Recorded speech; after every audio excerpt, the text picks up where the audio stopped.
All right, so while our main component pieces are resting for a few days, we can start work on our internal dividers.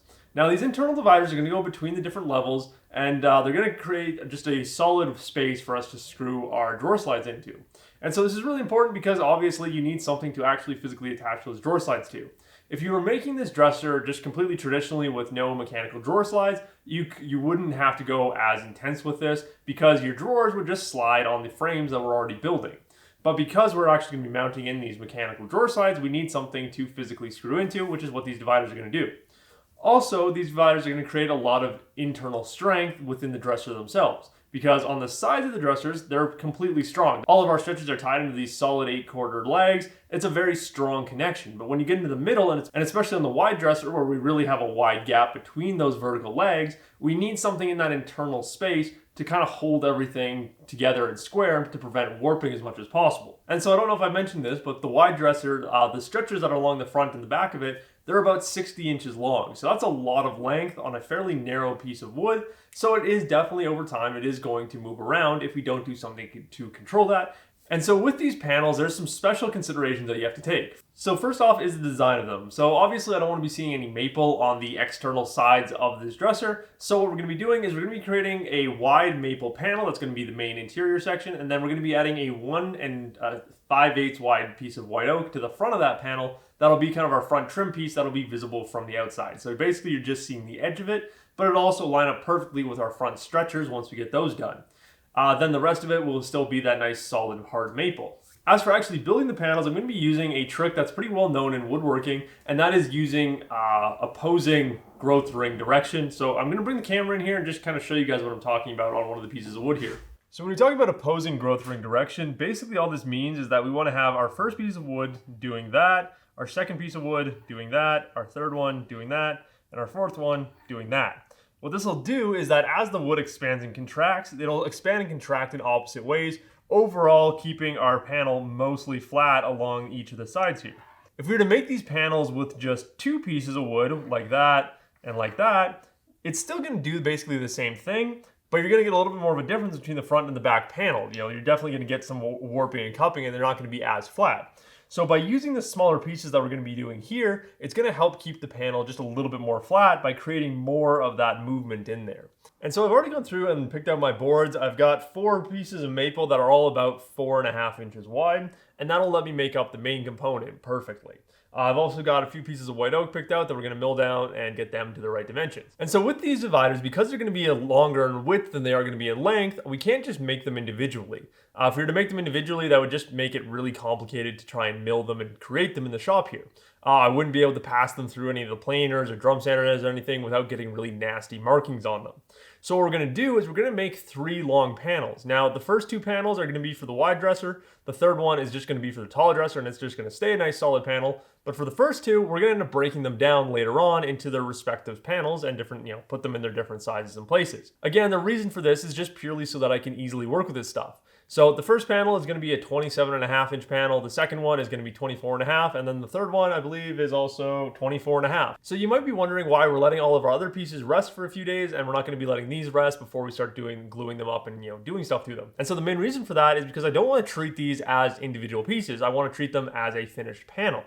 So what I'm going to do is I'm going to get them to that final panel form, leave them well oversized. They're going to be, anywhere from 7/8 to 1 inch thick. And, I'm going to leave them as thick as I possibly can. And so then once I have these panels all glued up, then I will let them rest for a few days, the same as all of our other pieces, let them move whatever they're going to move. And then I'll do my final milling to them. Again, that's the really important thing here is that you always want to let this stuff rest in its most final form, right when you're about to get things down to their absolute final dimensions and cut joinery on them. And so if I was to mill these pieces to their final size, glue up these panels, and then just set them aside until I reach the point where I actually need them on the main project, by the time I installed them into the cases, they would probably have moved and, the joinery would not be I wouldn't be able to cut that accurate joinery that I'm going to need to be able to cut. So what we're doing here is we're just going to be milling them nicely oversized, letting them sit. So then when it comes time to work with them, they should be all ready to go with just a simple little quick milling session.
Alright guys, so quickly before we move on with this project, I wanted to stop and talk about this table saw blade. Now this blade, since I bought it from my shop, has been an absolute game changer for how I perform jobs on the table saw. So in my past videos, you guys have heard me talk about using a designated ripping blade, which looks like this, for doing all of your, anytime you're ripping material. So like I just did, ripping all these maple boards down to their widths. In the past, I would have recommended using a ripping blade like this because it would have left you with a perfect surface finish. You would have had, no sanding on your edges, and it would have been great for a glue up because your surfaces are perfectly clean.